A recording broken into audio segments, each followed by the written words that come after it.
Welcome to Triple H, Hamilton Happy Hour, where we talk about pianos, talk about music, and everything else in between. Hey everybody, welcome to Hamilton Happy Hour, Triple H. We are here again, and we hope you're our friend and you're tuning in. I'm a poet and didn't even know it.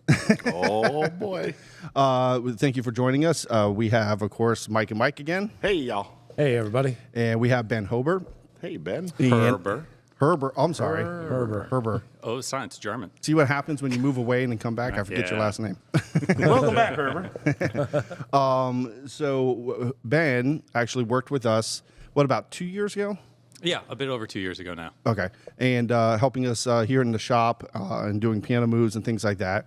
And then you went to Ukraine. Yes. And when after the war started to help them out. So do you want to tell a little story about that? Yeah, sure. I guess I could talk a little bit about that to start with. So basically, when the war started, I was in Florida bartending. And I knew once the war started, I needed to go. And at the time, I was still being a caregiver for my mom. And basically, I got tired of bartending, so I joined you guys at the piano shop to do something different. And once she passed away, I basically knew that, all right, now it's time for me to head over. So I headed over with my van, took my van to Belgium, Belgium to Bruges, and then I drove it to Poland, and I crossed the border. So I was living out of a van in a war zone for probably 6 months or so. And I've been living there pretty much ever since. I've been back twice to the U.S. for about a month each time, but my primary goal right now is doing volunteer work and working up my organization over there. So you're known as the... Florida man for Ukraine. There you go. Yes. Is that a compliment? Or? You know, people say that. That's a great thing. I was like, that's a catchy-ass name. I'm going to keep it. Yeah, because, you know, get those headlines. I have all those headlines like Florida man's found in a drunken bunker or something. And you're like kind of almost a celebrity now, right, over there? It depends where. In my city, I live in Vinnytsia. Vinnytsia is a medium-sized city. There's a couple big cities. You think of like places like Kyiv and Lviv, which have a lot of foreigners, and it's very easy for you to get around speaking English. In my city, I can count the number of Western foreigners on my one hand. All right, so they see that one guy, and they're like, with the van too, because I still have my Florida plate numbers. So people turn heads, and I've worked with a couple people over there now. So yeah, if I drop by a gas station, they know me. A couple of the bars, they know me, and then of course, just walking around the street, some people say, "Hey, what's up?" I'm like, "Oh, who's this guy?" It's like, "Oh, everybody." You're like, "Oh, okay." Well, I remember before you left, you had decked out your van, Yes. your Sprinter van, to live in. Yes. You know, and you did a really good job with it. That was really cool. Yeah, I'm gonna give it props to you too, because I got a lot of confidence in my carpentry skills just working in a piano shop, because obviously a lot of the times I was doing moves and other stuff, but just being around and kind of help out with the soundboard type stuff, I got a lot more comfortable with woodworking. And then from there, because yeah, I mean, you know, once it clicks, you know, you can figure it out on your own with enough time. But yeah, I mean, the original game plan before the whole war started, because I was a caregiver for a terminally ill parent for like 6 years, was, you know, once she passed away, I was just going to go do a Euro trip with it. And, you know, but then when the war started, I was like, well, shit, I kind of feel kind of bad. Also, can I curse or not? I know we're going to edit it out. Yeah, to a point. Okay. You know, I was like, well, I got a perfectly good van that, you know, can carry a lot of supplies, and I see people doing humanitarian runs and stuff over there. So I was thinking, well, what's the point of me kind of just driving around Europe, drinking beers in Belgium and Germany, because what else am I going to do, really? If you really think about it, what else are you going to do while you're over there? I was like, well, I might as well try to do some good. So I changed. I think a lot can be said for just driving around and drinking beers. To be honest. If I could afford to do it, I'd do it. Yeah, well, here's the thing. You can also do that in Ukraine and still do some good. I mean, you can do your runs and all that and just get back to a nice bar. And, you know, after a full, nice day's work, I think you agree with that. You know, it feels better. That beer feels so much more fresh. I can see. So yeah, that's what I decided is like, all right, I'm going to convert it into, we call it like an expedited layout. So basically I have a fold up bed inside. I could put 2 pallets inside for humanitarian goods and stuff. And I can drop it off and, you know, drop my bed and sleep the night. And then it's like a little, I guess, mini, like semi-truck sort of idea, idea. Funny thing though, I don't know how far I'm going to go off on tangents here. When I first got into Ukraine, I had one Ukrainian person following me. She was my first initial contact. She was somehow connected to my tutor's aunt. She put me in contact with her, and she told me never to come to Ukraine because of the war and everything. I said, sure, whatever, I'm coming. And then we were friends on Facebook. And we did our first humanitarian run. That was my first volunteer work in Ukraine. So she was living in the Carpathians, past the Carpathians, called Zakarpattia. And so I drove down there. We met up. This was during the counteroffensive. I believe that's 2 years ago. Yeah, 2 years ago now. And so she had a lot of connections. She was doing volunteer work for over 10 years in Ukraine. So she had a great network. But she was pretty much done. She has 2 kids, so she was just living her family life now. But basically, she reached out to all her guys saying, hey, I got a van. I got a guy who wants to drive stuff to the front. He'll pick up the humanitarian goods. So she reached out to all her guys. We ended up getting 500 T-shirts for a unit in the Zaporizhia front. And we picked up a bunch of other goods and type stuff, but try to get to the point about the driving part. So we had to drive 8 hours to her home city, which is Vinnytsia, which I live in. That's how I found Vinnytsia. And we picked up more goods there. Spent like 2 days there picking up goods. And then we drove 8 hours to Zaporizhia, which is on the river, the Dnieper River, the main river running through Ukraine. And at that time, I did not understand why Ukrainians have the sunflower as their national symbol. And if there anyone listening, they'll understand, Ukraine is an agriculture country. All right, it's just farmland. For the vast majority of the territory, it's just farmland. And guess what the vast majority of those farmlands are planting? Sunflowers? Sunflowers. Oh, yeah. And I would be after every hill, guess it's you're driving through the Midwest or something, you're just seeing just constant, repetitive. I was like, I'm done. I'm done seeing sunflowers. All right, after this, thousands of acres. Thousands of acres of sunflowers, I was like, that's a dangerous thing over there, man. I tell people, what I do over there Sunflowers are dangerous? Seeing it so much on the road, I'll tell you, the most dangerous part for me is the roads there. The roads are not good. The road conditions are not good at all. I remember one time we're on a highway. This is that run. We're on a highway. We're on a highway it's been a highway for three hours. It's been a highway. All of a sudden, it turns into a 4-way stop downhill, and I got probably over 1,000 pounds of goods in my van, and I'm like, immediately, oh, that's a red light in front of me. Oh my gosh, I think you're on I-95, and all of a sudden, you get a red light in front of you. You're like, oh my gosh. Was your van full of sunflowers? No. We had pickled. I pickled everything. Oh my gosh. I spilled so many pickled jars in the back. That's when I learned, I got to get a tarp if I do this again. So if I was in your shoes to do what you did, which is highly commendable. I mean, come on, think about it. I mean, sure. You pack everything up, you send your vehicle over there, everything you did. Were you scared to do it? Honestly, no. At that point in my life, because basically I had to put my life on pause for quite some time. That's a hard part to separate the Ukraine from what I did before Ukraine, because that was the catalyst of I had to put my life on hold for so long. And I've always been a person that liked to travel, and I had to stay home for over 6 years. So that part didn't. I was a bit afraid down the line, how far do I want to get into it? How much danger do I want to put myself into? I remember at first people said, all right, maybe I could just do stuff in Poland and stuff, and maybe I could do stuff close to the border. Honestly, though, the biggest thing, though, the first fear with me was just when I was driving through Germany, and I kept thinking, how is this legal? I was just I have my van. I drove it over here. I'm driving to Ukraine now, and I'm just waiting for someone to tell me stop. Just stop. You can't do this. What do you think you're doing? What do you think you're doing? That was the scary part. What? You're crazy. I'm like, because you don't have a license over there or anything. You just have there's an international. So I got to learn a lot. That was learning in the sense of Googling before ChatGPT was a real thing. I had to look up, all right, so how does driver's license, driver laws work? So basically there's international agreements between, it was early 1900s, there's agreements between all these countries where basically said, yeah, if your driver license is accepted in your state, it can work here in our state.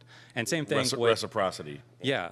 And also work with registration. That's why I can have Florida plates in Ukraine, because as long as my vehicle is registered and is fully working inside the state of Florida, it can drive around in Ukraine, across borders, no problem. That's not good because we don't have very high standards here. We don't have inspections or emissions tests. Oh, that was so funny. I had a UK guy. What about your annual inspection? I'm like, what? No annual to tell me what you're doing. We don't do that. No. We used to. Florida man in Ukraine. Do you know who I am? Exactly. But yeah, that was a bit of the fear, and I was a funny story. I was definitely afraid the first humanitarian run because one hand, the lady I was working with, she did not speak great English. She is proper Ukrainian, as in she hasn't had exposure to the U.S. and other countries, so it was a big some cultural conflicts that we had, or let's say, there was a little friction there at some times, and. At one point, she told me, "He's like, hey, Ben, we're going to Zaporizhzhia." Like, okay. I said, "Don't worry, we're not going to go anywhere close to the front." I'm like, "Sure." "Oh, we might go to this village." I'm like, "All right, let me pull it up on my deep state map." Deep state map is a relatively accurate map of the front that you can use to see where the front line is. And I look at the map. I'm like, "That's 5 kilometers from the Russian line." He said, "Well, are you scared?" I'm like, "You said we're not going anywhere dangerous. That's 5 kilometers from the Russian line." He said, "Well, maybe we go there. Maybe we don't." And I'm like, What are you talking about? Scared. Just That's don't scary. bullshit me. Yeah, that's scary in itself. Are you or aren't you? And then she was also like, "Oh, my mom called. She said the city of Zaporizhzhia has been taken by the Russians." I'm like, "What?" Because Zaporizhzhia is a big city. Like, that'd be on the BBC. And she's like, yeah. I don't believe the news either. And I was like, "Well, which news? Your mom's news or mine?" She's like, just the news in general. And I'm like, "What?" It's very vague. Hey, you're telling me where we're going right now. So that I got stressed out there. And of course, we had a lot of time where we were just sitting there planning, drinking cheap homemade porch wine from grandmas down the city. Yeah, on the Carpathians. Yeah, great porch wine. Some of the best porch wine. We call for that $2. prison wine here. So, what is it like over there? I mean, is it, It depends. I mean, on certain parts of the country are different, of course, but are people on the edge? Are they, or are they like war? It Okay. depends. Literally, that's a fun part or an interesting point you make there. One hand, the first part you have to understand, it's like the U.S. If you said someone in California to say what's it like to live in the U.S., it doesn't make sense because they don't understand what it's like living on the East Coast and just the vibes, different aspects. So it goes the same over there. There's a west side and east side. We have the river running through the center of the Dnipro, and yeah, often most people think of Western Ukraine and Eastern Ukraine being very different. Western Ukraine being more European and Eastern Ukraine being more Russian. With the river being the divider. Pretty much so. Kinda The like we river have being the Mississippi divider. Here, we're like, I'm the best, blah, blah, blah, east of the Mississippi. Kind of, yeah. You can kind of use that in that sense. So the further east you go, the more Soviet you get. That's the general idea. And the further west you go, the more European you get. And the best of cases would be like to go to Lviv. And I would say right now, if you want the cheapest European experience like vacation, go to Lviv. It is a beautiful city. You would have no idea, besides the air raid sirens, that there is a war going on right now. besides that, if you that can little just thing. don't worry. After the third day, you're like, whatever. Oh, All honey, right. that's just the alarm to wake us up. It's okay. Yeah, it's like, Yeah. we can equate that to like the lightning alarms for the golf courses. Yeah, in Florida. right. Yeah, but like, Don't let's- mind the jets flying over top. Well, if you hear a thing. jet, you worry. That's always what gets me. Whenever I come back, I hear planes. I'm like, oh yeah, there's planes again. There's planes in existence. Because you gotta worry when you hear planes there. But Oh, so you don't have regular air traffic. You Oh, hear God, just no. regular air traffic. no, nothing. When you're in the one of the workshops I help out with, sometimes there's a Ukrainian air base not too far away. So sometimes we see helicopters here, helicopters running by. On a rare occasion, yes, we'll hear a jet. But for the most part, rarely will you ever hear anything. So all airports are closed. Your main mode of transportation is car and train. That's it. But about the war side of it, I mean, honestly, I think that was the biggest thing too. When people come in, and like I heard most people when they come into the country, like war tourists or just volunteers, they always have their apps like air raid sirens and all this stuff. You realize that after a week, you just give that up because you're just going to stress the crap out of yourself because one, it's constant. Two, right now, the Russians can be very bad and just do civilian targeting, especially if you're in Odessa, Zaporizhzhia, Dnipro, and Kyiv right now. Those are not good areas to be. If you're anything west of that, honestly, you're safer there than you are in like downtown, like most area, Miami. Yes, at 1 a.m. I am so much safer in Ukraine at 1 a.m. than anywhere in Fort Lauderdale or anything like that. And what's the state of Kyiv right now? Kyiv just got hit. Honestly, Kyiv is. I can 2 days after ago, this, right? Or Yeah, yesterday? it was yesterday. Yeah, yesterday. It's a norm, and it's very sad because in some states, with the U.S. support waning, there's a lot of air. I mean, literally, if you ever go to Kyiv, that's their capital, so they have a lot of air defense. Every night, you will hear air defense sirens go off, and you might actually get to watch a fireworks show every night. So I have it on my phone. Well, I went to Kyiv. Last time I went to Kyiv was like, I guess a month ago, and yeah, I just went there to go meet some people, have a couple meetings. And I remember I was having like a movie night at one of my friend's place, and then we hear the sirens, like, whatever, it's 9 o'clock, it's a bit too early. Usually they do their strikes at midnight and like 4 a.m. because that's when they want to wake you up and just make everyone miserable. Yeah.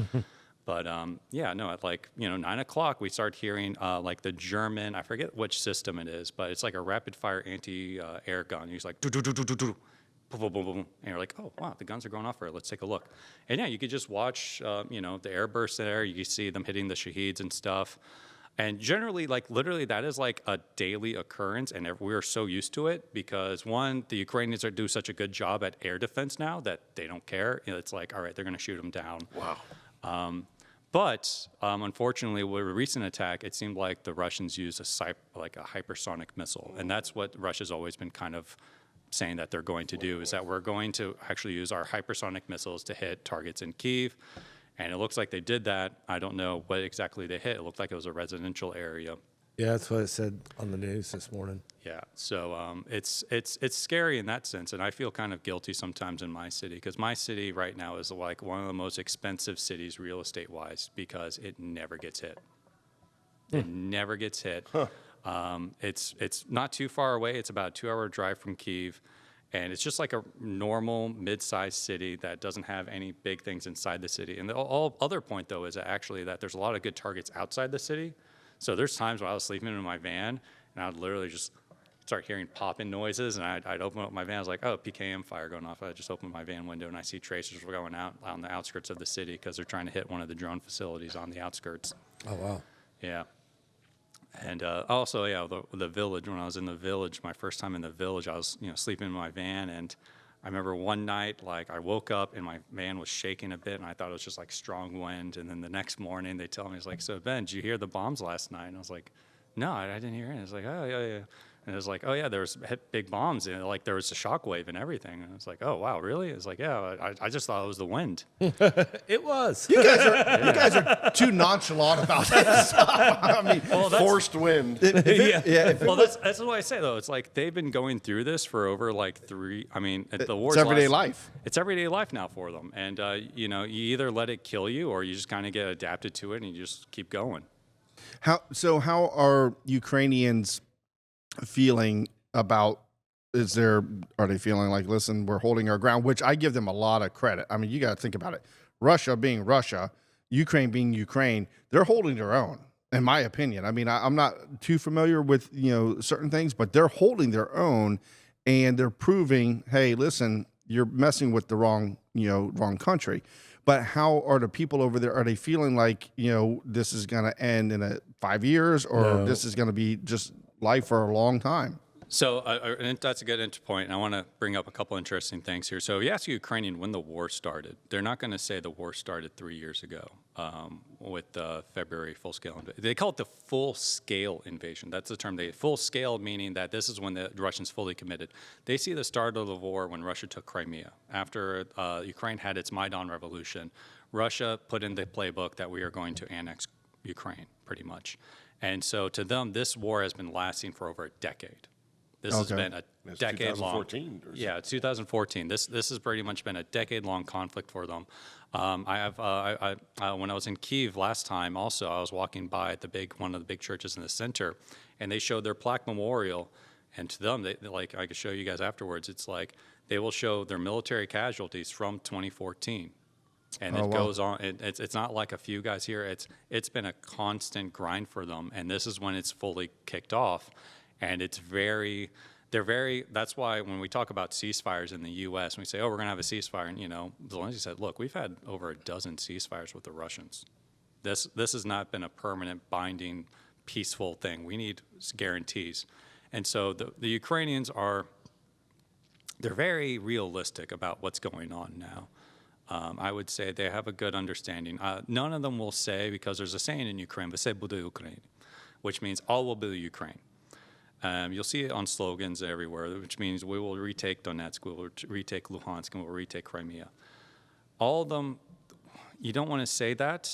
Like, no one says that anymore. That saying's gone. It's still, you might see slogans around, but no one really genuinely says that anymore because we know how many bodies it's going to take to retake all that. Because we had the failed counteroffensive, and that really took the wind out of their sails, I hate to say. That took their wind out of the sails. And then we had the Kursk offensive, which was a real good boost at the beginning, but now that's failed, and now the Russians are pushing in on that front. On one hand, like, the Ukrainians are just... There's a funny saying, one of my friends says, like, you know, every nation has had their golden times. You know, everyone say in their history of, like, their nations, like, you go back in this time and things were great, and then bad and good times. And it's like, in Ukraine, it's always been bad times. Always been bad times, always been famines, always been civil wars, always been other nations trying to conquer them. And they always see themselves as a colonial, like, territory. It's always other powers trying to take them because they have their black soil. It's a rich resource area, so it's always been fought over by different powers. Is that for the sunflowers? I mean, well, actually, think about it. Funny thing, sunflowers are very, like, harmful to the soil, and that's one of the reasons why Ukraine is the primary producer of it, is because their soil is strong enough to take it. Oh, wow. It's very mineral rich. It's very mineral, and that's one of the reasons why sunflowers are made primarily there. But, like, yeah, talking to the people, on one hand, it's hard to say because some people put their head in the sand, obviously. It's like anywhere. It's a big country. They do have a manpower shortage. I know plenty of guys that don't want to join the military for many reasons. One of them, often one of the biggest stories I hear is that they just don't want to be put in charge in a unit with incompetent commanders, and that incompetent commander is going to get them killed. Yeah. That's a very common issue. The casualties have been high.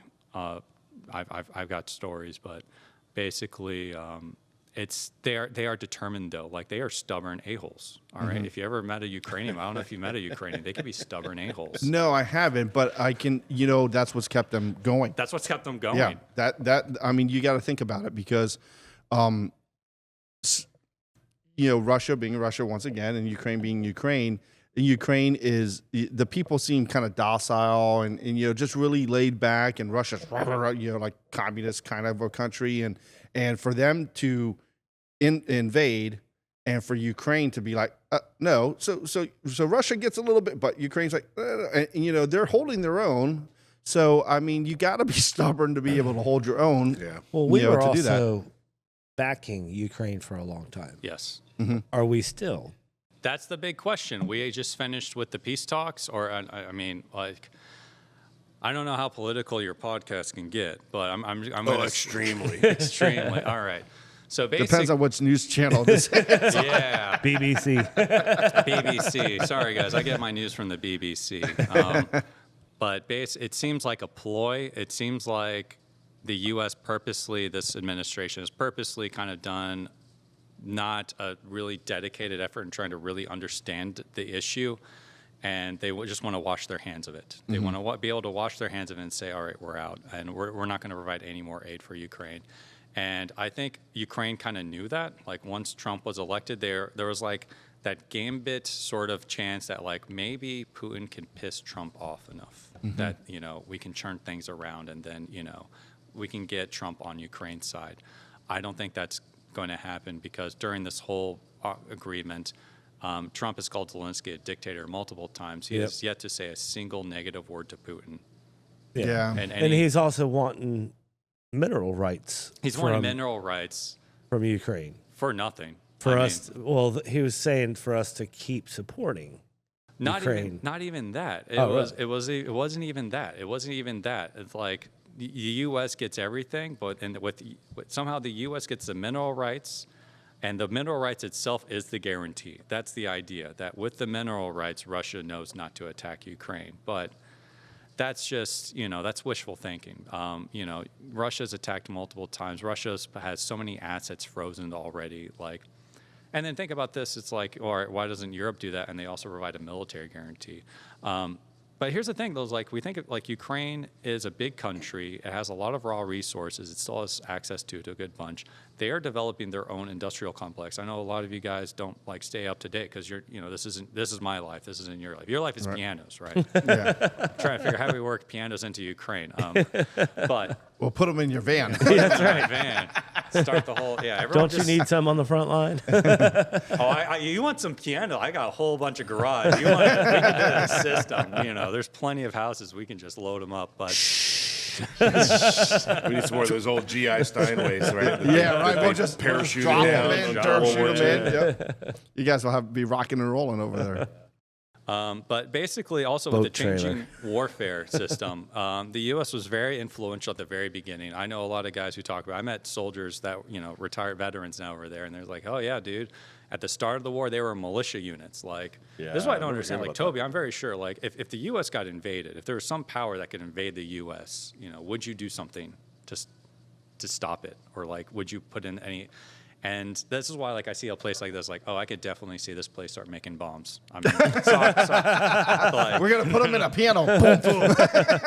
you got all the technical equipment, all this stuff. I was like, oh yeah. All right, Putin, Putin, here's your that's piano. That's just a piano tuner. He's no threat. Boom. But no, That's just a piano mover. Boom. they are extremely resourceful, and that's what, like, me learning how to weld is like me seeing like how they are just able to make something from nothing. It's quite amazing. And then also basically the changing warfare too now, basically the big weapon systems, you talk about tanks, you talk about other systems like artillery, major artillery systems. HIMARS are great, of course, but drones are just a key factor now, and the U.S. doesn't produce drones. Drones are a domestic production now in Ukraine. Ukraine strikes into Russia about 700 kilometers with domestic drones. They literally make like Cessnas, little Cessna planes. And and they fly them in. And the funny story too is like why Russia can't shoot them down is because like their air system is so kind of like unregulated and all this, because there's a good chance that it just might be like an oligarch's little plane that's flying around, and so they can't shoot it down, and they have no system to detect if it's like this or that person. So they're like, don't touch it until it's about ready to hit somewhere, and then they're like, yeah, it's too late. Yeah, because there were what was it? There was a passenger plane that right, if I'm correct, that Russia shot down. That was in Kursk. Yeah. That was in that was near Georgia, and that's out there. Yeah. So Georgia, that's not that too far from here. I'm going there in a couple weeks. Yeah. should be a good time. So any bullet holes in your van?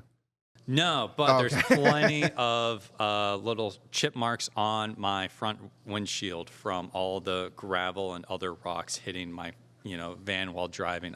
My van's gotten beaten up over there. Like I said, the roads there are horrendous. Like, people don't understand how bad a road can get. Just call your insurance; they'll take care of it. Yeah. So, you get Safe one flight, free windshield. yeah, safe flight repair. They'll come to you. Don't worry about it. You can even track it. just call them. Where you at? Ukraine. Oh yeah, I was like, my insurance is nulled. All right, whatever happens. Please hold. hold. All right. So repairs to your, what kind of Sprinter? Do you have a Mercedes? Yeah, Mercedes. So is it's it pretty 2019, easy to get parts? 15. Oh my gosh! Or is it so much easier there? Okay. It is, Really? Oh, it is so much. Huh. I got a story for you They're guys. made in Germany. All right. Yeah. Oh yeah. Duh. Yeah. No, one of my sheriff friends, he told me, he's like, oh, you're bringing your Sprinter over there. That's a nice van. They're going to shoot you the second they see it and take it. I was like, I was a little worried about like, oh, yeah, maybe there's bandits or whatever. No, it's nothing like that. Once I got in, there's Mercedes all over. Mercedes Sprinter vans are everything over there. It's a go-to model over there. But what's different is I got a 1500 with 2-liter turbo. It's not a diesel. It's actually a gas, benzene. And so basically, it's regular gasoline. It's not diesel, and it's a little guy, and that's the biggest issue. Because every time I go to a gas station, I have to tell them specifically, it's like ne diesel benzene, potrebno benzene, zelemeriki. It's from America. It needs benzene. It doesn't need diesel. And they're always like, what? They get so confused and stuff. But all right, so the story. I'm in my garage complex. And I park my van out front of my garage complex, and I don't drive it for a couple of days. One night I'm sleeping inside, and I hear dogs outside. I'm like, oh, whatever. They're making weird noises, like stupid dogs, like pack of wild stray dogs. That's a thing there. Nice. And then one day when I go to drive oh gosh, that's my biggest gripe about the stray dogs everywhere in my city. But yeah, because this is the reason why. There's a story here. So one day I haven't drove my van 3 days. I was like, all right, whatever, I'm gonna drive it. I hit the power button, and it says immediately, it's like, go see a technician. Not even going to try to start or do anything. I was like, oh, my God, what's going on here? So I open up the hood, I look inside, take a look around. I look at the power cables. That power cable for it was like, that thick. Chewed through. Cut through. At first, I thought it was chewed through, but I don't want to spoil the story yet. We're talking about dogs, so you probably figure out what happened. My first thought was like, oh my God, a saboteur finally got to me. Finally, some Russian sympathizer. For the man in Ukraine. And so then I look underneath, there's more wires kind of cut and chewed, and they're chewed up. At first, we were like, what is this? So I call my best friend who's a mechanic. He comes in, and he's like, I think the guys were drunk or something. Like, this cut is so, badly done. He looks underneath. He was like, yeah, they didn't fully cut this area. They're just messing around. So we get the police too, and the first question they asked me, they don't ask me like, oh, you think it was a separate? It was like, so have you been sleeping with anyone's, girlfriend or wife? Anyone who would be upset? And I was like, no. Not that I'm aware of. Not that I'm aware of, but She didn't tell me. If this fan is rocking. yeah. Don't come a barking. So then, though, basically, my friend takes another look. He's like, I found out the culprit. And because, we looked through security cameras, we tried to see everything. It's like no one walked into the place. We just see a stray pack of dogs running through the facility and running out. And we're like, all right. And then basically, he looks in the engine compartment. The Mercedes got a big engine compartment. He looks at like one of the wheel capos above it, and he sees like fur on top. It's cat fur. Oh my God. And so a cat went up there to hide when they were being chased by the dogs. The dogs chewed through the cables to reach it. And Oh, really? I thought it maybe rats or something. He got up under there. the dogs got up there, they chewed it, and then they started chewing other cables because I guess they like the taste of it. If you look this up, I guess sometimes if they can develop a taste for it. If they can just start developing a taste. So The chew toy. yeah, I just had freaking dogs just chew through my van. I was like, what the freaking Ukraine? I'm like, I didn't know this was a thing. I didn't know dogs could do this. But luckily, it's in like a mechanic's garage, like compound area. There's a bunch of different mechanics. So there's like, electricians right next door. They come over. I buy a new cable set. They start fixing the cables underneath. Guess what the cost was? $1,200. $200. $75. Closer. Yeah, it was around $50. $50 to get electrical work done on my van. What did the cables cost you? Can we fly those guys over The here? cables. I know. Literally, I say that now. I was like, can I fly someone here now to get work right. done? The cables cost me. I think it was like $30. And $20 is Really? Yes. That's $1,500 here. Easy. Oh yeah. Oh, easy. yeah. for No, sure. no. Yeah. This is like, get annual service, all that stuff done, and it's. So there's one thing. So basically, Ukraine doesn't have a domestic manufacturing for vehicles, and they have a 20% VAT tax on imports. So any vehicle coming in pays a 20%. So basically, all their vehicles there need to survive as long as possible. The number of mechanics there and guys who just work with it and figure it out, it might not look like the prettiest job, but they will get the job done. And that's one of their staples is like There's a lot of jerry-rigged vehicles. Kind of like Cuba. It's like Cuba, yeah. It's like Cuba, yeah, pretty much. Over here, they're called shade tree mechanics. Backwoods mechanics. But that's how they survive. That's how they You do survive, what you yeah. got to do to survive. You MacGyver it. Yeah. You do it, and it's See just that what you gotta paperclip over there. do. Yeah. I'll make this work. I'm gonna turn this exhaust into a bazooka. Yeah, so I kind of had a heads up on the pricing because we were talking about the booze earlier, and you're talking about how cheap Yes. booze and beer is and stuff like that. So you can go into a bar, and so there's a pretty good supply, right? There's no shortage. That's why I tell people, if you're taking on to how I'm going to die in Ukraine, number one is going to be car accident. Number two is going to be liver failure. All right? those are the primary ways I'm going out in Ukraine. Yeah, usually I think liquor's cheaper than water sometimes. You can find for vodka. I mean, funny thing though, you think, either Soviet vodka is a big thing there. Actually, it's like bourbon. Not bourbon. Brandy. Brandy is a very popular drink over there. Yeah. Brandy is very popular. I knew a Russian piano tuner years ago, and he was a big brandy drinker. We drank a lot of vodka with him too, but brandy he loved.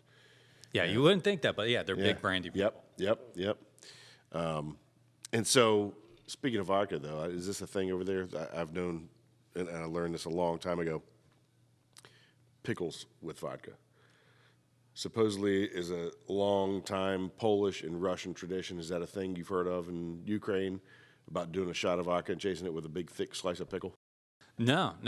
If I do anything with a shot, it's just pure pure shots. That's Gotcha. it. They don't do anything with pickles or anything. I mean, they love pickle. I mean, they love cucumbers. They love cucumbers and pickle type stuff. Well, you had a bunch of them in your van, right? Yeah, no, literally. He had the vodka.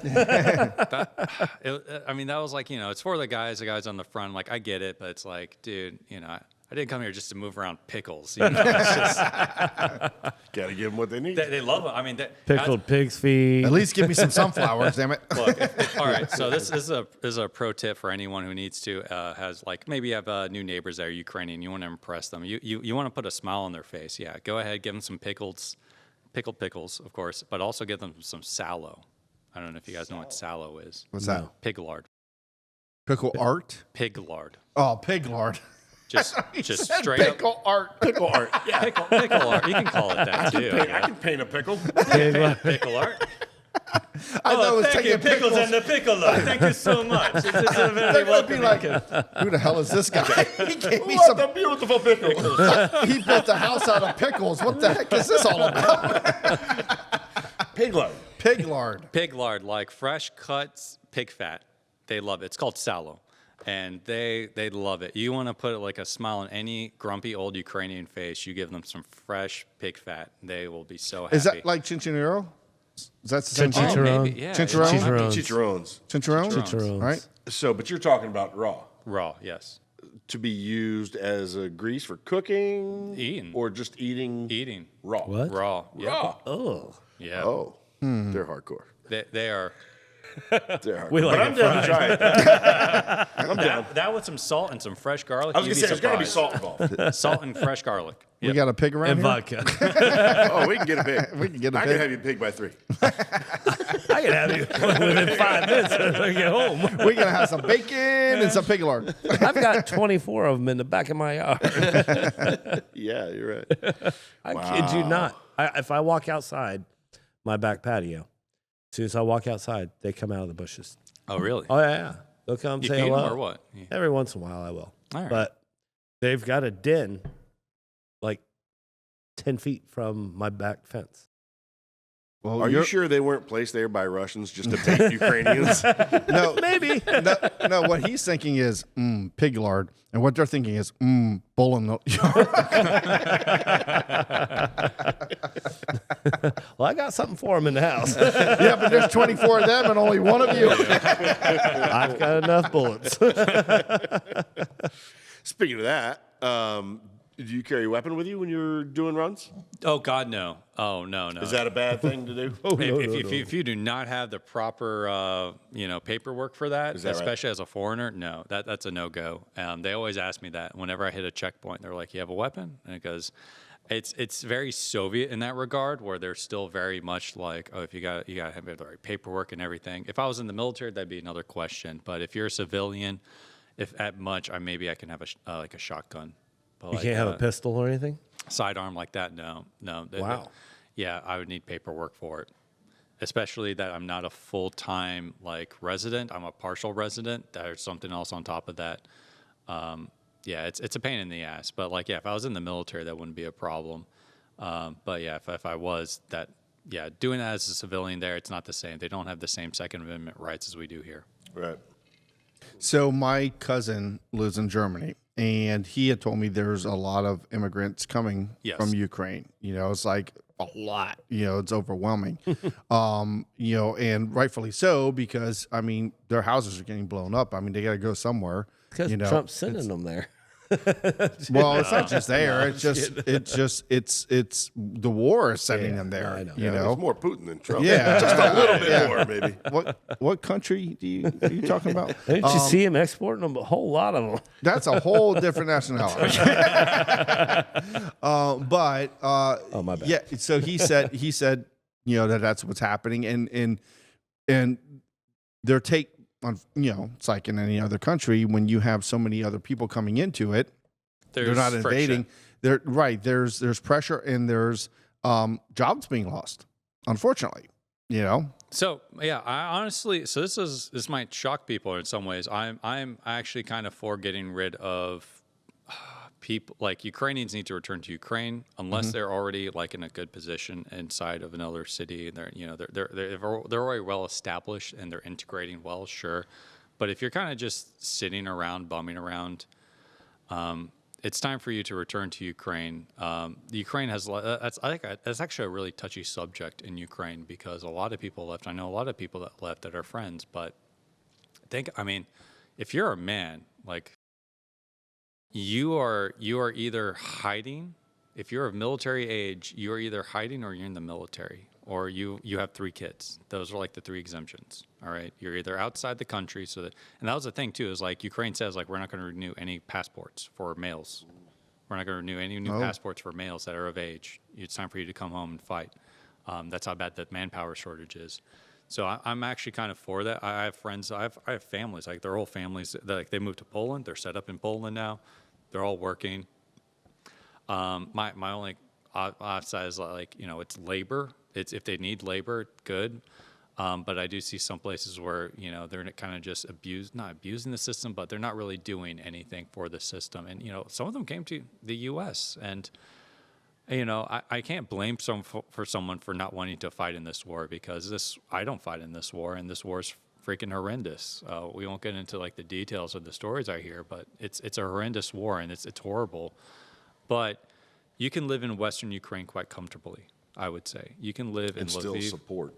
You can live in, you can find work in certain areas, but there are certain areas where you can't find work. Look, if you're an old lady, that was like one of my hard red lines. This is why I don't do danger. Like I work for the military. I help the military. I do have my civilian work, which is in safe areas, but I do not do dangerous stuff for civilians in dangerous areas because they can move west. There's nothing stopping them moving west.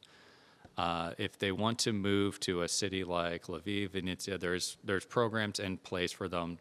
But if you're like an old lady and this is your house, you don't have savings and this sort of stuff, I get it. But it's a difficult situation to talk about this sort of stuff, about moving people around, because everyone has their own personal situation. Like let's say you move to Germany and you already have your family there, you already have everything set up. You already have work set up, but then to kick you out again is a whole new level of discomfort or trying to resettle again. If they're integrated, they're doing well, I say great. If they're not integrated and they're just sitting there not doing stuff, then yeah, they should probably go back to Ukraine and help Ukraine whatever way they can. But look, if you're a guy between the age of 25 and I think 40, you cross that border, guess where you're going? You're going straight to boot camp. Mm-hmm. You get 2 months training at best, and then you're on the front, and you have no idea what unit you're going to end up in. You have no idea how long you're going to last.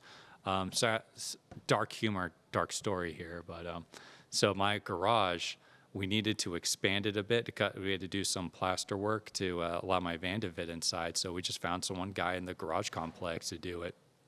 He showed up first day, did half the work. He did like enough work, but he didn't make it look pretty. He's like, yeah, I'll be back the next day to finish it. I just paid him, I think, $3 first day. He's okay. He's like a quarter of the payment first. And I'm like, yeah, here you go. Here's like 500. Actually, no, my bad. 500 is like, all right. No, it wasn't that cheap. It was $12. I gave him $12, and I was like, it was Big improvement. yeah, $12. I think it was going to be like maybe $30. I had his phone number and everything. We were talking, and he never showed up the next day. And I was like, all right, maybe he's going to show up the day after. Never show up the day after. I texted him, ghosted me, and our like me and our friends was like, oh, Tetsuka got him. The military police that takes people to the front. They just got him. He went to the front. Haven't heard from him since. Got a job done cheap, but that's a big thing. There's like people blame SBU for that. SBU doesn't do that. Pick people up off of the street and send them to the military. That's Tetsuka. Tetsuka does that. That's the territorial defense recruitment center. And yeah, I walk down the street sometimes and I will get hit 3 times walking down the same street. These guys, if they do it proper, it should be in a police vehicle. You'll have a police vehicle come up to you, 2 guys in uniform will come out, and they'll ask you for your ID and your number and everything. And if you're not prepared for it, you'll be like, what's happening to me? But that's what they'll do. They'll come out, and the police officer will be there too, and they'll ask you this question. It's like, all right, where's your waiver form for not joining the military? Can we see your ID and all this sort of stuff? And if you're of age and you can join, it's draconian. It's very backwards. I still have questions about why they still do it this way. And if you're of all that, They put you in that vehicle and you go down to the recruitment center and you go down, you fill in your paperwork, and I don't know if you get time back home for a week or like maybe a week or a couple days, but after that you go straight to the front. Oh, wow. Like you go straight to some unit and they put you in training for a month or 2 months. You get the bare minimum and then you're sent somewhere. This is why people don't want to. It's, They don't get the Why proper they're training. fleeing. Yeah. You know, and maybe Toby, like this is like the best example, especially you as like an employer. It's like a chronic worker shortage, right. where you are constantly trying to get people in to fill these spots, but like you don't have time to train them. They're going to work overtime. They're going to get fatigued. They're going to get burnt out. They're going to make mistakes, and then they leave, right? It's like I see this in like this. I used to be a bartender. I see this in the service world all the time, like in a restaurant where like they cannot maintain staff long enough for them to build like a solid base for them Of a PGA? yeah, that place was Spotos, I think it was. Yeah, Hey, shout out to Spotos. That place sucked. Edit. Good food. I don't know if it's still around, but yeah, It's there. Every bartender knows that place. That's a place where you last a month and then you get kicked out or you quit. You know, I stayed there just for a month out of spite. But yeah, the turnaround was so fast that you're in like this death spiral where you can't keep people long enough to build up like this solid area, and that's their issue right now. They can't keep this long, and yet again, they've been doing this for over 10 years, so they're burnt out. That's how I would say. Yeah. Do you come across pianos over there? A lot of uprights. I see uprights. I don't see any baby grands over there. And every time I see an upright, I want to send it to Toby. Every time I see one, I'm like, you want it? No. You want it? Do you see this guy? But you can start moving them for them. I thought about that, but I was like, it's pennies on the dollars over there. So I was like, yeah. What kind of pianos do you see over there? Like I said, just basically. Interesting wise, like I couldn't tell you the brand. There's no brands. The brands, like the market there is completely different. They're all uprights because everyone there is a hoarder. There's no space for a baby grand. No one has space for a baby grand. Like to give like. Well, they can put stuff on top of it and underneath it, so you know. As a dampener, yeah. Like, it's a natural dampener, yeah. Yeah, mostly uprights when I see there, and like I see them in public spaces. That's actually pretty interesting. Like I'll send you guys a couple photos. They could put them on here. Like in Odessa, there's like just an upright piano on the beach that anyone can have access to play. And I was like, that's got to be way out of tune. Yeah. Way out of tune. And then sometimes you'll see some in Kyiv, just on the street, like in some park areas. It'll just be upright. And We need some pictures of that for yeah, sure. I can send that. Yeah, to you. send us pictures. Anytime We'll you post get them. pictures of a piano. Yeah, yeah.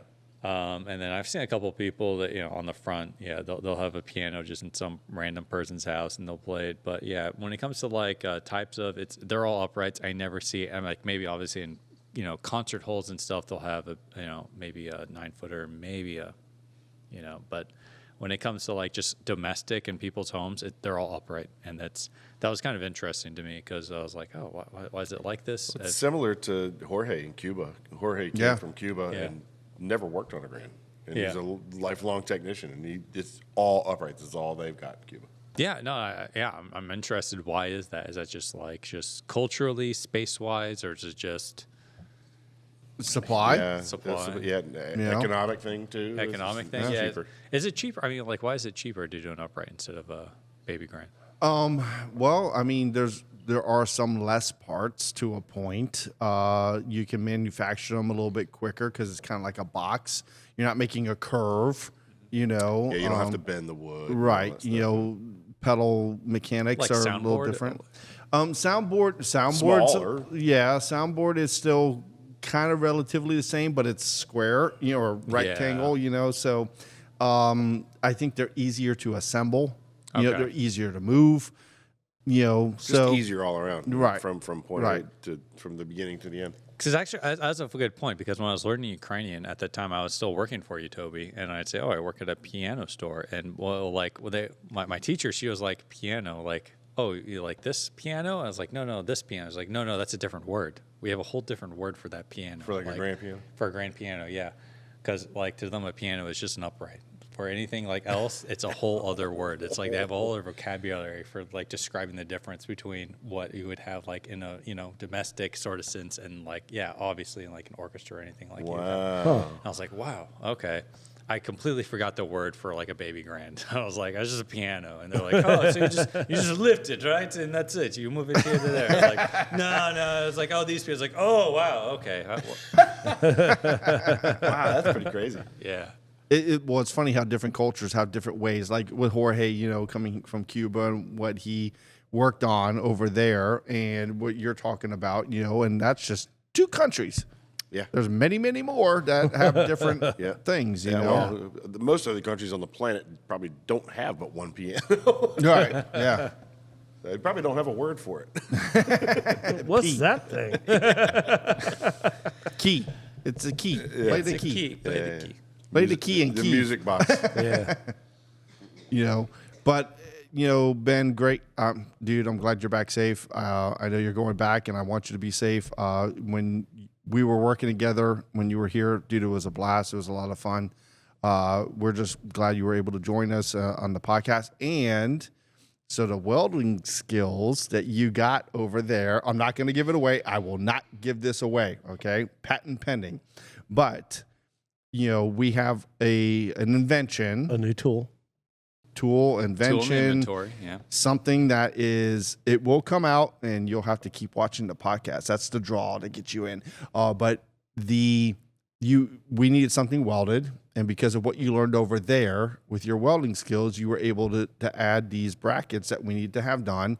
And we tested it today after you were done, and it was phenomenal. So maybe we need to give it a Ukrainian name. Oh, that's a great idea. Whatever you think might fit for it, but that's in your. That is a great idea. That's in your ballpark to come up with something, because it's gonna be a creative. Because we're not going going to understand what you said. Exactly. I'm trying to think about but it. you I thought we already named us. You don't have to come up with it right now, but just that's a toe feather board. in your cap to think about. However you would apply that. Let's see something else. But this is something that we're going to keep you hanging on this. But we designed something that has never been done before, and we tested it today, and it is a game changer for piano moving. So Absolutely. for piano moving, it is a game It's changer. not the wheel. It's not, It's not it's the the wheel. wheel plus some. That's does already have been wheels. invented. It does have like 6-8 wheels on it, but but it is a game changer for piano movers, and we have to do a specific job in a few months. So that's why we came up with the idea. We had it fabricated. We wanted to kind of strengthen it a little bit more. And what you learned in Ukraine, you did it, you welded it, and it was perfect, dude. I mean, what we did today, that was phenomenal. Absolutely phenomenal. It was cool. It's never been done before, and God, I really want to give it away, but I'm gonna have to shut up now because there was a certain person here from a certain big company that saw what we did and thought it was fantastic too. So we know we're on the right path with it. But it was one of these things that there's not another one in the world like it. Yeah. There isn't. If I could say toot your horn, like Toby, I was like, Burp, burp. what you guys do here is phenomenal, and I was here for a little over like maybe a half a year, a little Almost a year, I thought, right?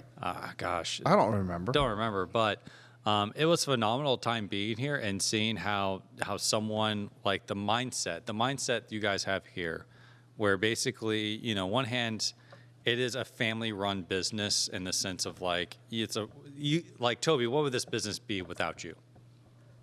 I don't know, because if I wasn't here, I can't answer that question. No, I don't know. That's like the same thing which one of my friends taught me, because now I have my own NGO, and she's like, you are the vision. When you die, the vision dies too, of course, with you. But what you're carrying right now, what you're doing with this shop, everything you do, the innovations, the leading progress, it's a personal drive. You have a personal drive for what you're doing here, and I got to see that through you and what you're doing here. Like, this place would not exist without a personal drive. No corporation could make like this facility with all what we're doing here, correct? without the right people. I'm not getting a big head. Sorry.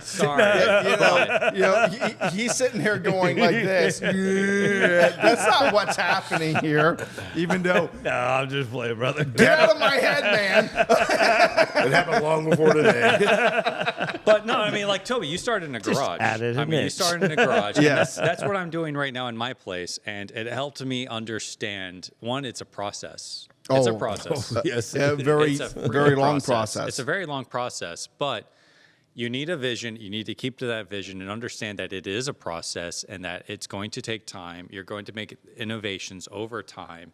Don't expect it to be perfect the first time, but also it's just, Not like that. not like that. That took a lot. Like, how long have you guys had that? And finally, you guys decided, like, hey, what if we well, if we We did thought of this? it, 6 months ago? So- Probably about that. Yeah. So with this design that we're keeping you hanging on, it was something that we came up with, and Out of necessity. yes, Yep. to use once every 2 years. Hopefully. What, necessity is the mother of innovation. Is that what Yeah. they say? Yeah. But it was something that we drew it on paper, and I will tell you, to answer your question, a lot of it is luck. A lot of it is luck. For instance, what we're talking about, the way we did certain things and the way that they ended up made it even better than what we were thinking it was going to be. It was just one of those things.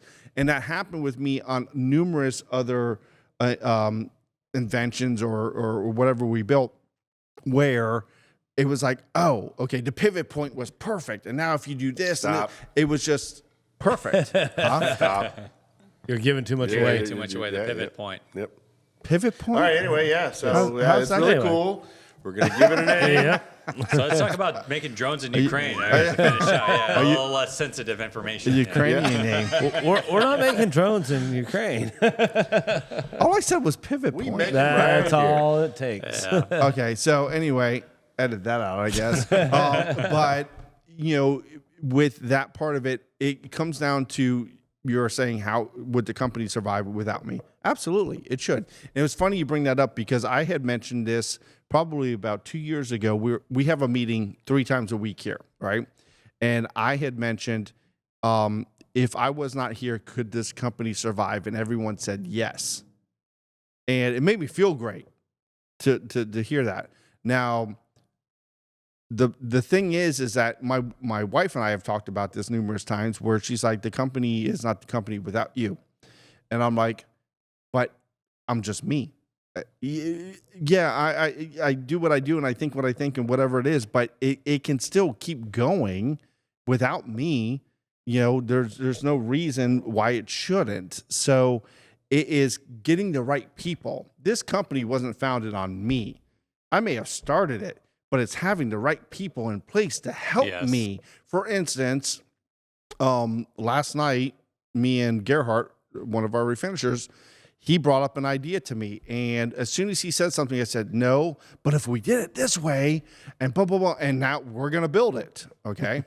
And it was, but you have to have that thought. You have to have that. You got to think outside the box, Right, like so- the piano box. You got to think outside that. The crate, think outside the piano crate, whatever it is. So let me ask you Good about to be like, inside the piano yeah. box. Because one day I'll be in the piano box, but Yeah. today ain't that day. Well, let's talk about like your grand innovation, the secret to be revealed. Like, think about this as like, if that issue came up to some other place and they're like, look, we just can't do it. We're just like, all right, or it's a write-off. We're not doing it. But like, you're like, all right, what if we did this? Like that pushing the envelope sort of situation here. Because that's what I see from this, is like, you're pushing the envelope, like, or what can we do better? What can we do more of? That's one of the really cool parts about being here. Yeah. And when I was with my last company, and I was kind of just running the business by myself, just moving pianos, I didn't have any access to that kind of stuff, And so You're just running the mill. It's nothing new. right, Yeah. right. It's just doing the thing, and it's so cool. And he comes up with ideas. I think we shoot down as many ideas. I mean, try it's- to anyway. I do it anyway. Yeah, it does anyway. No, it's just like to have that vision. To like, all right, let's try. But it's nonstop. It's nonstop Yeah. visionary on his end. I don't like I can't. I just don't like it. I don't Yeah. like the word can't. It can't be done. It won't work. I don't like that, because What about shouldn't? Yeah, but I'm still going to do it anyway. Yeah. But I don't like those words because maybe because when getting into the business and doing what I was doing, there was a lot of things like, with me, I felt like, why can't I do this? Why can't I try to do this? Why can't I? Okay, I gotta do this and this and this. Why can't I? Because you got pianos that need to be worked on. Well, Why can't I have a designs. fourth garage to put all my pianos in? It's the designs because back in the day when I was by myself, I had to do everything where I could take all the legs off myself. I had to do certain things, and I want to make it as easy on me as I would for the person who has to do my job, what I would do. So that's why I come up with these ideas, and it's because if it works for us, it'll work for everybody in the industry. How many people benefit from it? That's kind of where the key comes from. It's not just for us. Guys, look what'll make your life easier in the piano world. And even outside of the piano world, you could see something that we've come up with and we've designed and blah, blah, blah. And someone might have a brainstorm about, oh, I'm not in the piano business, but I do this. And look, I could kind of redesign that and make it work for them. That's what I want. That's what I think works, because if you do it that way, it's a win-win-win. Boom. That's you go. that's the trifecta. Once again, it's a win-win-win. And maybe that's why we do what we do, but I do it when I come up with something, I come up with it because I want to make it as easy of a job to do. Work smarter, not harder. You may have to build something to make the job not harder, but by building it made you smarter. Do you see what I mean? You make it easier down the road. I mean, Exactly. if I could say like one of the you talk about it's weird, and I'd say is like the ideal American sort of ideal living in Europe now. It's a very different world, but that ideal system of look, you are an independent person. You have the ideas. You have the you have the drive, and that you work at it and you build it from there, and that you're able to build up to this point from a garage to this workshop that you guys currently have in this room here with all these pianos here. It kind of shows that idea that I really love that. I don't know if it's an proof of the addiction. American dream, right? It's the American dream at the heart. The idea is that you can do this. You can, as an individual. If I can do it, anybody Trust can do me, it. guys. If Toby can do it, all right. If Toby can do it, that's I was like, fuck, Toby can do it. I can do it in Ukraine. Yeah, sure. Make my own little drone factory in Ukraine. I have my Model S T3 here. And that's I just built last week. and that's what it's about. Realistically, that's all it's about, is that I have no technical skills. For instance, when I got into soundboards, I was so afraid of working on soundboards. I had no woodworking skills. I had nothing in this and that. And my mentor came down, he showed us, and he's throwing a $800 soundboard around. I'm like, what are you doing? That's $800. He's like, no problem. And he's doing what he's doing. The more I got involved with it, the more I was like, he's the professional, not me. That's why I'm scared. He knows exactly what he's doing, and he made me the person that I am today, Misael Espino from New York in Yonkers. And he made me who I am, just like everybody else that has come through the line. You, Aunt Rosie back there, everybody is what has helped this company to get to where it is, because we all have the same love, the same enthusiasm and drive to make it happen. If to make it succeed. I mean, if I was the only person that had that, none of this would happen. So having the right people, from Andy Lustig telling me, you got to call Fernando. Fernando, him and I start working together. He came from Steinway, and I said, Fernando, I want to learn how to do soundboards. And he gives me Miss Isle's information, and boom, boom, boom, boom, boom. I can remember when you were scared to do soundboards. Yeah, I mean, I was scared, and it took a lot of years. Yeah. But you don't give up. Yeah. You don't stop. That's the other key. You don't stall. You don't stop. It's okay to go 3 steps forward and 1 step back. It's not okay to go 2 steps forward and 3 steps back. That's where you will fail every single time. But when you go 3 steps forward and 1 step back, that's great. That's not a problem because you're already 2 steps ahead. 3 more steps, 1 step, so on and so forth. In my life, that is what I have done numerous times with the company and with the mistakes. Okay, so I built my own tuning case, and I'm like, I hope this thing's not too heavy. Well, it's freaking heavy. But I still use it. It's in my car. So then I built a smaller one that is more accessible. So I have this case for this, and I have this case for this, and it works, and it's great. But you can't stall. I think that's the thing. You can't stall in life. What happens when an airplane's flying and the engine stalls? Yeah. You got a problem. You're driving down the road and your engine stalls. You got a problem. If it doesn't stall, you keep going. Simple as that. That's just my feelings on it, my philosophy, whatever you want to call stalls, it. you better hope it starts back up. That Or too. be able to glide in. A car you can pull over. A plane you can't. No. Yeah, flying planes is a whole other story. But the company is only as good as the people that you have in it, just like Yes. the chain is only as strong as the weakest link. It's the same principle with those things. You have to have all that in any facet in life, whether it's family life, whether it's a business, a corporation, anything. You have to have all those factors in place, because if you don't, you're going to have a problem. I'm not saying we don't have problems. We do. Things happen. I made a mistake. I'm not going to say what I did, but I made a mistake on a piano, and it solved its kind of self here. But once we delivered it, it made itself known. And okay, I had my guy go out and take care of it, because I'm not a refinisher, but he went and took care of it. You were right. I was wrong. He said the screw, I put it in, and I said, okay, yeah, no, that needs to go in deeper. And I made a mistake. The good thing is, like we've talked about before, we can back ourselves up. That's the thing. I hated the fact that I had no one to back me up in certain parts of the business when it came to refinishing, or it came to this, or moving and You had this no one and to this. rely on to. Right. We back ourselves up. We have 5, 6 technicians out on the road, tuners and technicians, not just tuners, technicians. There's a difference between the two. We have those to back ourselves up when something comes up. Refinishers, we have 4 different guys. This guy's great at this. Hey, go ahead, Ricardo, go ahead and take care of this. I made a mistake, blah, blah, blah. Fix this for me, please. Even if it wasn't a mistake, it was just, something showed up in the customer's home. We can take care of it. Back in the day, no one in my family had that ability to do that. They were kind of stuck. I don't like feeling like I'm pushed back into a corner. I don't like that. Or my back's against the wall.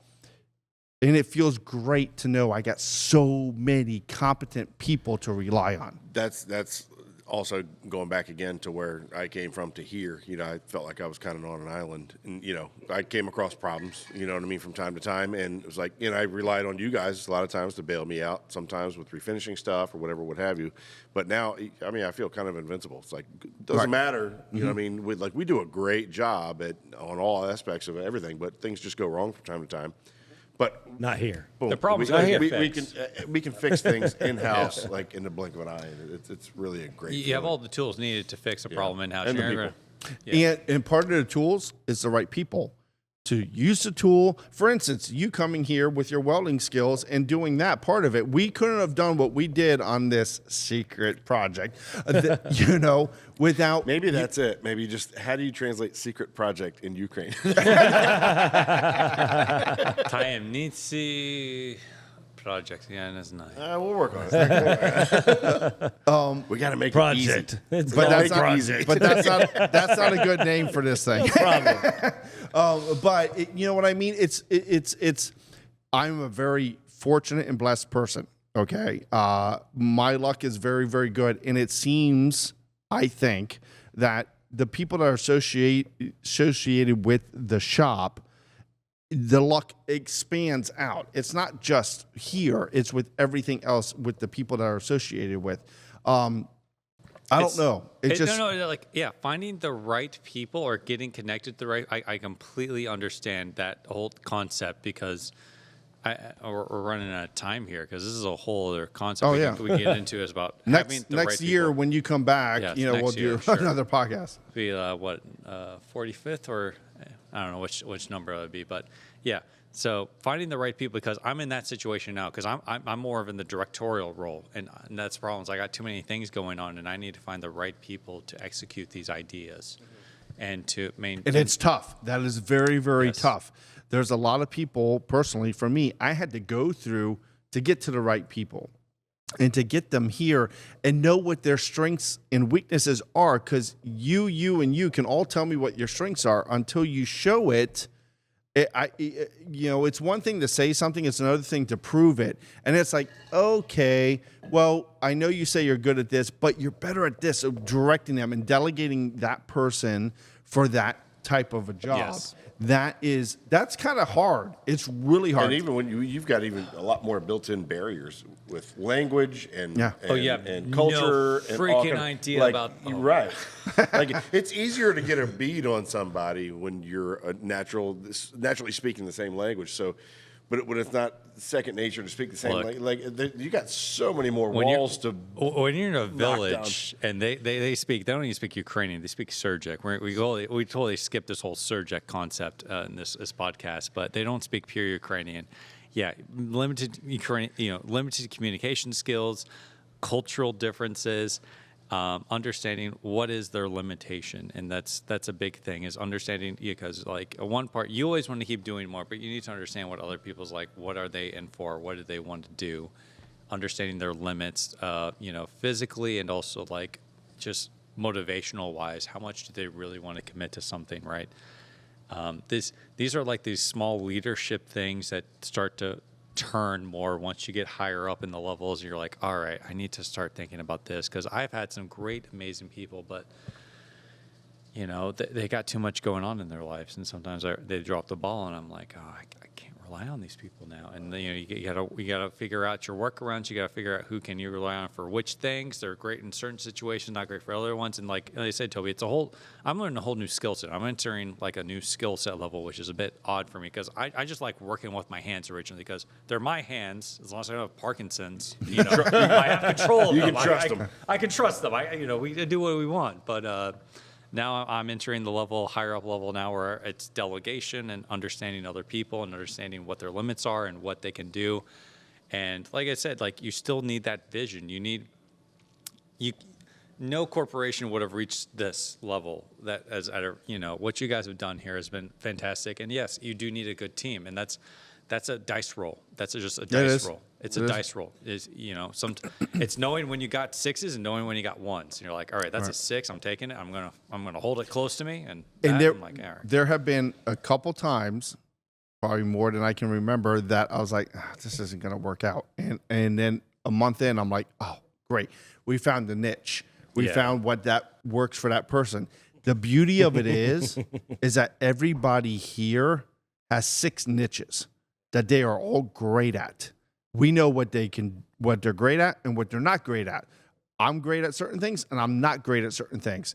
That person is great at it. You do it. You take care of this, because you're so much better at it than me. Because at the end of the day, it's about making sure that the job is done 100% correct. Yes. And trying to find that niche into people is kind of tough. And sometimes the niche finds itself in the sense that someone will come to me and say, hey, I want to try this and blah, blah, blah. And I'm like, and then we start doing it. And it's like, oh, okay, it's better than I thought it was going to be. Let's rock and roll with it. And then we do that. Everybody has niches that they are good at, and you have to find it. In any corporation, company, mom and pop, place, whatever it is, you have to find it. And when you find it, it's like gold. It's like you struck gold, because you find it with that person. You're like, you're the person I've been waiting for. Yes, it's done. I can now rest my brain parts of this. I don't have to think about this ever again. Yeah. Thank you. Because I will tell you this, and I will wrap it up with this. When you find that person that you can rely on, and you give them a project and know that when it comes back to you to go on to the next stage or step or whatever you want to call it, it's right. You know it's right. That feeling is incredible because there's been so many times back in the day I didn't have that feeling. Oh, I got to do this. Oh, I got it. And now it's like, hey, I give you this job. I know it's going to be right. I don't have a problem. And that's because you learn through the years of the people that come to you and once again, they tell you what you can do, but telling me something is not showing me something. You're going to show me. So that's why we have like a 90-day probation period with new people coming in. For instance, we have, sorry, that's my phone, but you have people that show you, they tell you what they can do, but really they can't do it. Okay, well, that's okay. That's okay you can't do it. There's a ton of stuff I can't do. I would never tell you I could do that. So when you tell me what you can do, I'm a very literal person. If you say you can do it, if you say you're going to be here at 8:30, if you say this and this and this, I expect that. When you don't and you show up at 8:31 or you can't do something that you told me to do, that bothers me. I don't know. That's just something about me. But that's why I think the company is the way it is. And that's the lick on the stamp. Yeah. That's the delivery of the lick of the stamp. No, that's just the link of the stamp. Don't change my delivery. motto. So extra. The delivery. Sorry, you guys That's the closed delivery. out. You Sorry. can't- You haven't heard that yet. No. So the story, and you probably have heard this before, but the story is we were having a conversation one night. It's like when something's final, when it's done, it's ready to go. That's the lick of the stamp. And it's ready to go out. It's done. So that's the lick of the stamp. And that's the lick of the stamp, everybody. Ben, thank you so much. We Hey, really thank you guys. appreciate This it. is my first podcast ever. I enjoyed it very much. Thank you for Yeah. coming on. Yeah, we appreciate absolutely. Yeah, good service. When you come back, probably about a year from now? Another year, yeah. Another year? Let's do it again, Absolutely, man. we'll do it again. Absolutely. Yeah, Yeah. sounds fun. We'll have some more. You'll have some more stories. I'd hope so. We'll have some more stories For sure. Won't be like your stories, but we'll have some more stories. We should have And some sunflowers in the background. I was going to send him sunflower emojis. All right, brother. Thank you, everybody. Thank you for watching. We hope you enjoyed it, and you can follow us, of course, on all of our platforms. You can visit us at HamiltonPianoCo.com. Everybody, have a good night. Thanks. Thanks. Good night. Thank you guys.